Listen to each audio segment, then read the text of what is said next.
आइए आज आप सब जानेंगे वर्ष 2024 पौष मास शुक्ल पक्ष की पुत्रदा एकादशी व्रत के शुभ मुहूर्त के बारे में, पारण समय के बारे में, पारण कब किया जाएगा, किस चीज से किया जाएगा, इस दिन क्या करना चाहिए, नहीं करना चाहिए।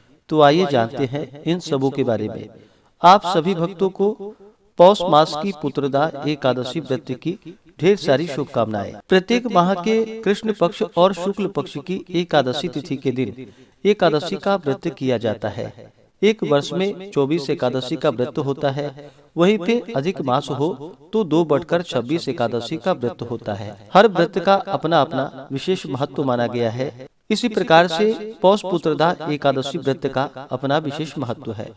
वैसे पुत्रदा एकादशी का व्रत जो कि वर्ष में 2 बार मनाया जाता है, एक तो श्रावण महीने के शुक्ल पक्ष में और दूसरा पौष माह के शुक्ल पक्ष में पुत्रदा एकादशी का व्रत किया जाता है। यह सभी प्रकार के पापों को नष्ट करने वाली है और इस व्रत के प्रसाद से मनुष्य पुत्रवान, विद्वान, कीर्तिमान, लक्ष्मीवान और यशस्वी होता है और अंत में इस व्रत के प्रभाव से भगवान विष्णु के धाम की प्राप्ति होती है।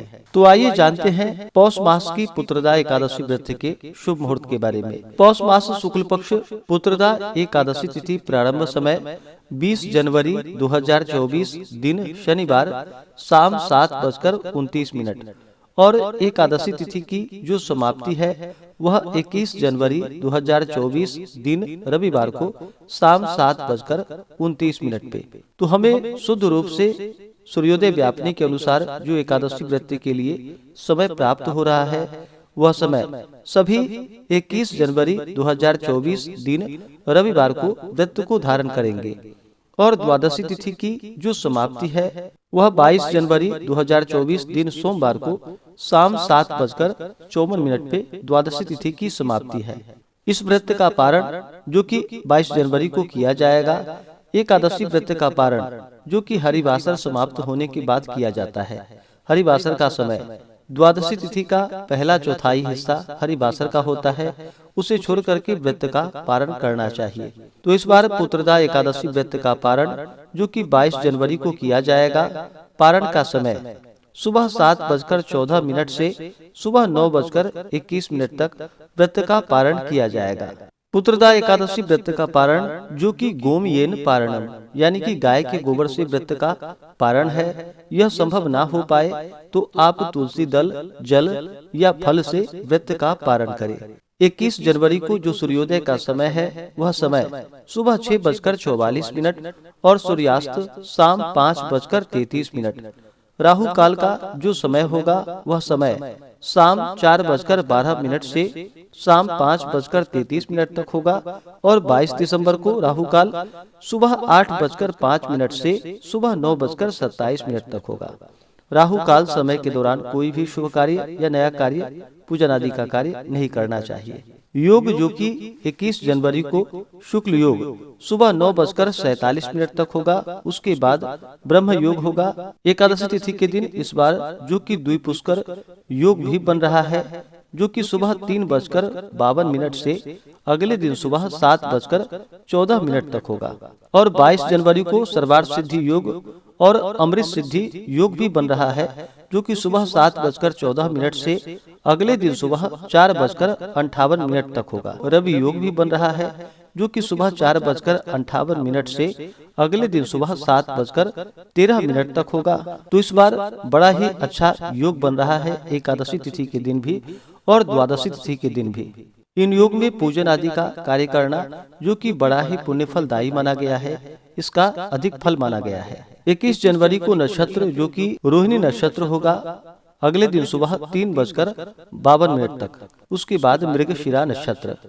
ब्रह्म मुहूर्त का समय एकादशी तिथि के दिन सुबह 5:27 से सुबह 6:20 तक होगा। तो जो भी एकादशी का व्रत धारण करने वाले हैं वो सभी 20 जनवरी 2024 दिन शनिवार को एकादशी व्रत 10वें दिन के नियम का पालन करेंगे। 21 जनवरी को एकादशी का व्रत धारण करेंगे और 22 जनवरी को एकादशी व्रत का पारण किया जाएगा।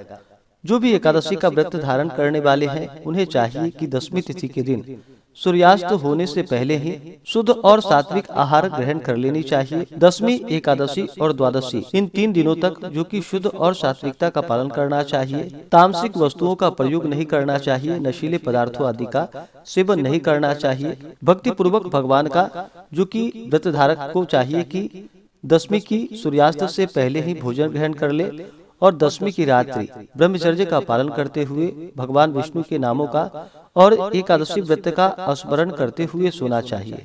एकादशी की सुबह ब्रह्म मुहूर्त में उठ करके नित्य क्रियाओं से निवृत्त होकर के गंगा नदी में स्नान करना चाहिए। गंगा नदी में स्नान नहीं कर पाए तो घर के नहाने के पानी में ही थोड़ा सा गंगा जल मिला करके स्नान करना चाहिए। शुद्ध वस्त्र धारण करके व्रत का संकल्प लेना चाहिए। भगवान विष्णु से प्रार्थना करनी चाहिए कि हे भगवान विष्णु, हे माता लक्ष्मी, आज मैं पुत्रदा एकादशी का व्रत धारण करने जा रहा हूँ या करने जा रही हूँ।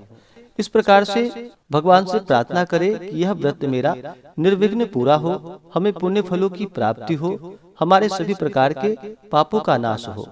आपके मन में जो भी इच्छा हो, जो भी कामना हो, वह भगवान विष्णु से कहें। पुत्रदा एकादशी के व्रत में इस दिन जो कि भगवान विष्णु, माता लक्ष्मी और भगवान विष्णु के नारायण स्वरूप का पूजन किया जाता है, तो इस दिन भगवान का पूरे विधि विधान के साथ सुबह और शाम के वक्त पूजन करना चाहिए। गंध, पुष्प, धूप, दीप आदि से भगवान का पूजन करें। इस दिन विशेष प्रकार से जो कि बछड़े वाले गाय हो, जिस गाय का बछड़ा हो, उस गाय के दूध से भगवान की प्रतिमा को स्नान करा करके उसे प्रसाद के रूप में ग्रहण करना चाहिए। इससे भगवान विष्णु, भगवान नारायण अपने भक्तों पर अति प्रसन्न होते हैं और इससे अनंत फलों की प्राप्ति होती है। तो इस दिन बछड़े वाले गाय के दूध से भगवान का अभिषेक अवश्य ही करे और उसे प्रसाद के रूप में ग्रहण भी करना चाहिए। नैवेद्य में विशेष प्रकार से दूध से बने हुए वस्तुओं का भगवान को भोग लगाए। ऋतुफल आदि का भगवान को भोग लगाना चाहिए। भगवान विष्णु को अक्षत नहीं चढ़ाया जाता है, इस बात का ध्यान रखें। अक्षत की जगह उन्हें काले तिल या सफेद तिल अर्पित करे। भगवान को तुलसी दल अवश्य ही चढ़ाए। बिना तुलसी के भगवान विष्णु का पूजन संपन्न नहीं माना जाता है, तो तुलसी दल भगवान विष्णु को अर्पित करे। और फिर पुत्रदा एकादशी व्रत का कथा श्रवण करनी चाहिए, भगवान की आरती करनी चाहिए। इससे भगवान विष्णु अपने भक्तों पर अति प्रसन्न होते हैं। इस प्रकार से एकादशी तिथि के दिन भगवान का पूजन करे और रात्रि में जागरण करते हुए समय को व्यतीत करना चाहिए। और द्वादशी की सुबह उठ करके नित्य क्रियाओं से निवृत्त होकर के स्नान करके शुद्ध वस्त्र धारण करके भगवान का पूजन और आरती कर ले। इसके बाद ब्राह्मणों को भोजन करवाए, ब्राह्मणों को दान और दक्षिणा दे, गरीबों को भोजन करवाए और फिर समय के अनुसार व्रत का पारण करना चाहिए। इस प्रकार व्रत को धारण करने से निसंतान को संतान प्रदान करने वाली है, सभी प्रकार के पापों का नाश करने वाली है और यह सभी प्रकार से मंगल कारक व्रत है। व्रत के दौरान कुछ बातों का ध्यान रखना चाहिए। एकादशी तिथि के दिन और दशमी तिथि के दिन जो कि चावल ग्रहण बिल्कुल भी नहीं करनी चाहिए। इस दौरान तामसिक वस्तुओं का, नशीले पदार्थों का सेवन नहीं करना चाहिए। मांस, मदिरा, लहसुन, प्याज आदि का प्रयोग बिल्कुल भी ना करे। शुद्ध और सात्विकता का पालन करे।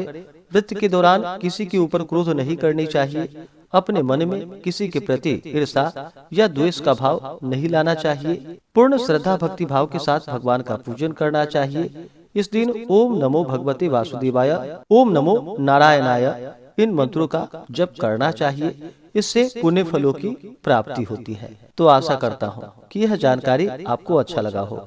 ऐसे ही ज्ञानवर्धक जानकारियाँ प्राप्त करने के लिए चैनल पे अगर आप पहली बार आए हैं तो चैनल को लाल बटन दबा करके सब्सक्राइब करें, साथ में बेल आइकन घंटी को दबाएं ताकि आने वाली वीडियो का नोटिफिकेशन आपको समय से मिलता रहे।